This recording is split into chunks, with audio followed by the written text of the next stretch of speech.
என்னப்பா விடியங்காலையிலேயே இவ்ளோ வேர்த்து விறுவிறுத்து வந்திருக்க? பக்கத்துல இருக்க 2 பஞ்சாயத்துக்கும் நான் தான் காலையில பேப்பர் போட்டுட்டு இருக்கேன். இப்பதான் முடிச்சிட்டு வந்திருக்கேன். என்னப்பா சின்ன வயசா இருக்க, நீயா பேப்பர் போட்டுட்டு இருக்க? என்ன வயசு உனக்கு? 12 வயசு ஆகுதுங்க ஐயா. 12ஆ? சரி, உன் வீடு எங்க? இங்க என்ன பண்ற? ராமேஸ்வரம் கிட்ட ஐயா. எங்க முதலாளி காலையில பேப்பர் போட்டு வர சொன்னாரு, அதான் பார்க்க வந்திருக்கேன் ஐயா. ஓ, என்ன இந்த நேரத்துல வர சொல்லியிருக்காரு? இல்லைங்க ஐயா, அவர் கொஞ்சம் நேரம் கழிச்சு தான் வர சொன்னாரு. ஆனா நான் பேப்பர் போட்டு அப்படியே பார்த்துட்டு போயிடலான்னு வந்தேன். ஆமா ஆமா, அதுவும் சரிதான். இவ்வளோ காலையில இத்தனை வீட்டுக்கு பேப்பர் போட்டு வீட்டில் போய் படுத்து செம்ம தூக்கம் போட்டா தானே நாள் ஓடும். தூக்கமா? இல்லைங்க ஐயா, இதெல்லாம் முடிச்சிட்டு வீட்டு வேலையெல்லாம் இருக்கு, அதெல்லாம் பார்க்கணும்ல. வீட்டு வேலையா? என்ன வேலை? இப்ப மணி 5 ஆகுது.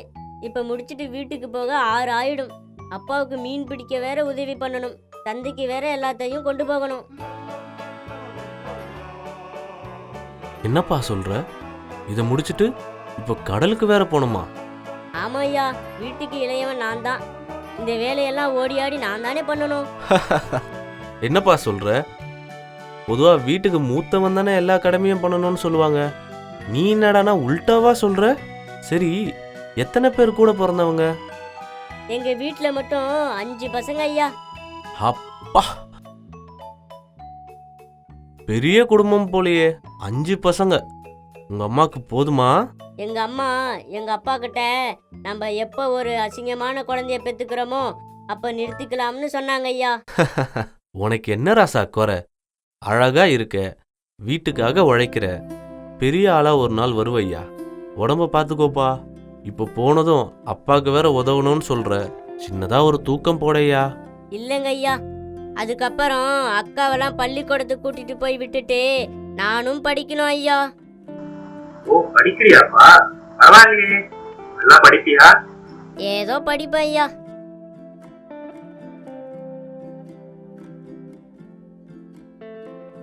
சரி சரிப்பா, அப்புறம் ஸ்கூல் முடிச்சிட்டு அப்பயாச்சும் தூங்க போவியா இல்லையா? நீ காலையில இருந்து உழைக்கிறத பார்த்தா எனக்கே மயக்கமா வருது. மாஸ்டர், ஐயாக்கு ஒரு எக்ஸ்ட்ரா ஒரு டீ போடுங்க. இல்ல ஐயா, அம்மா பூ வியாபாரம் செய்யறாங்க. சந்தைக்கு போய் பூ வாங்கிட்டு அம்மாவுக்கு விற்க உதவணும். அங்க வேலை முடியவே 8 ஆயிடும். ஓ எப்பா, அத்தனை அண்ணன் தங்கச்சி இருக்காங்களா? அவங்கெல்லாம் என்ன பண்றாங்க? அவங்கெல்லாம் நான் வேலை செய்யறத பாப்பாங்க, அவ்வளவுதான் ஐயா. விளையாட்டுக்கு சொன்ன ஐயா, எல்லாரும் ஒரு ஒரு வேலையை எடுத்து பாப்பாங்க. நான் என்னால முடிஞ்சதை குறை எதுவும் சொல்லாம செய்வேன் ஐயா. மனிதர்கள் எதுக்கு உழைக்கிறாங்களோ அது மட்டும் அவனுக்கு கிட்டுன்னு புனித குரான் சொல்லுது. எனக்கு என்னோட குடும்பம் ரொம்ப முக்கியம். எனக்கு இதெல்லாம் வேலையா தெரியாதுங்க ஐயா. எப்போய் அப்புறம் எப்போதாயா தூங்குவ நீ? அதுக்கப்புறம் படிச்சுட்டு வீட்டு பாடமெல்லாம் பண்ணி வீட்டு வேலையை முடிக்கவே 11, 12 ஆயிடும் ஐயா.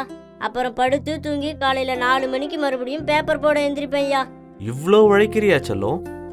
எனக்கு ஏதாவது பண்ணணும் போல இருக்கையா. என்னங்க ஐயா? பணம் ரீதியா குடும்பம் நல்ல நிலைமையில இருக்காப்பா? 5 பேருக்கும் இப்போதைக்கு குறை வைக்காம அல்லாஹ் எங்களை நல்லா பாத்துக்கிறாருங்க ஐயா.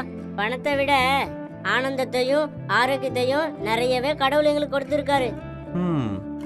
ஏதாவது பண ரீதியா உதவி வேணும்னா என்கிட்ட தயங்காம கேளு தம்பி. ஐயோ, அதெல்லாம் வேண்டாம் ஐயா. முடிஞ்சா எனக்காக பக்கத்து ஊருக்கு மட்டும் பேப்பர் போடுங்க, அதை வேணா ஏத்துக்கிறேன். ஐயோ, நீ வேறப்பா. இந்த வயசுல நீ சொல்றதெல்லாம் கேட்கும்போது எனக்கே மூச்சு வாங்குது. தம்பி, சொல்லுங்க ஐயா. நாளையில இருந்து 2 பஞ்சாயத்துக்கும் எக்ஸ்ட்ரா போடணும்ப்பா. 3 மணிக்கெல்லாம் ஆரம்பிச்சாதான் சரியா இருக்கும். சரிங்க ஐயா, எவ்வளவு உழைப்பானாலும் நான் போட தயாரா இருக்கேன். ஐயா, சம்பளம் பத்தி? அதே சம்பளம் தான்ப்பா எங்களால கொடுக்க முடியும். ஐயா, ஏற்கனவே கம்மியான சம்பளத்துல வேலை செஞ்சுட்டு இருக்கேன். இப்ப வேலையும் அதிகரிச்சா எப்படிங்க ஐயா? புரியுது ராஜா, நிலைமை அப்படி. முடியலன்னா சொல்லுப்பா, நான் வேற ஆளை பாத்துக்கிறேன். ஐயோ, இல்ல ஐயா, நானே பாத்துக்கிறேன். நானே பேப்பர் போடுறேன் ஐயா. சரி தம்பி, ஆனா எனக்கும் உன்னை நினைச்சா கவலையா தான் இருக்கு. வீட்டுக்கு போயிட்டு நல்லா ஓய்வு அடியா, சரியா? சரிங்க ஐயா. அப்படி வேலை முடியலன்னா தயங்காம சொல்லு தம்பி, நான் வேற ஆளை பாக்குறேன். ஐயோ அப்படியெல்லாம் இல்லை ஐயா. இதை விட வேற என்ன வேலை எனக்கு? டைரக்டா வீட்டுக்கு போய் தூங்குறது தான். அப்ப சரி தங்கம், பார்த்து சூதானமா இருந்துக்கோயா. காலங்காத்தால திருட்டு பசங்க பயம் வேற இருக்கும். என்கிட்ட இந்த கிழிஞ்ச டவுசர் தான் இருக்கு ஐயா. இதை திருட ஒருத்தன் வந்தானா நானே பாவப்பட்டு கழட்டி கொடுத்துருவேன். சரி தம்பி, நான் வரேன். மாஸ்டர், பையனை கட்டி போட்டுருங்க, என் கணக்குல சேர்த்துக்கோங்க. தம்பி, என்னப்பா என்கிட்ட ஒன்று சொல்லிட்டு முதலாளி கிட்ட ஒன்று சொல்ற? ஐயா, எங்க முதலாளியும் நல்ல மனுஷன்தான். நான் இவ்வளோ உழைக்கிறேன்னு தெரிஞ்சா வேலை தர மாட்டாரு. பரவாயில்லைங்க ஐயா, நான் பாத்துக்கிறேன். மாஸ்டர், எனக்கு முதலாளி சொன்ன டீயே பசின்னு கேட்டு யாருன்னா வருவாங்கல்ல, அவங்களுக்கு கொடுத்துருங்க. தம்பி இருப்பா, அட்லீஸ்ட் டீயாச்சும் சாப்பிட்டு போ. ஐயா, எறும்பு கிட்ட பேட்டி எடுக்கிற கதையா எனக்கு டீ ஆர்டர் பண்றது? எறும்புக்கு? ஆமா, எறும்பு ஒருத்தன் இன்டர்வியூ எடுக்கணும்னு ரொம்ப நேரம் நிக்க சொன்னானா. எறும்பு, நான் நின்னுட்டெல்லாம் இன்டர்வியூ தர மாட்டேன், நீ வேணுமெந்தா என் கூட நடந்து வா, அப்ப வேணுமெந்தா இன்டர்வியூ தரேன்னு சொல்லிச்சான். அது மாதிரி தான் நான் நின்னா என் வண்டி ஓடாதுங்க ஐயா. தம்பி, முகத்துல இந்த அழகான சிரிப்புக்கு பின்னாடி இவ்வளோ கஷ்டம் இருக்குன்னு உன் கூட 5 நிமிஷம் பேசினதுலயே தெரியுது ஐயா.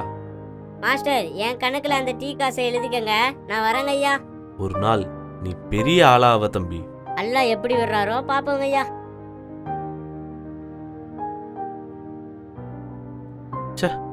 ஊதியம் பார்க்காம உழைக்கிறது ஒரு பக்கம், ஆனா தன்னுடைய நிலைமைய ஒரு குறையா சொல்லாம முன்னேறி போயிட்டே இருக்கானே, என்ன தங்கமான பையன்.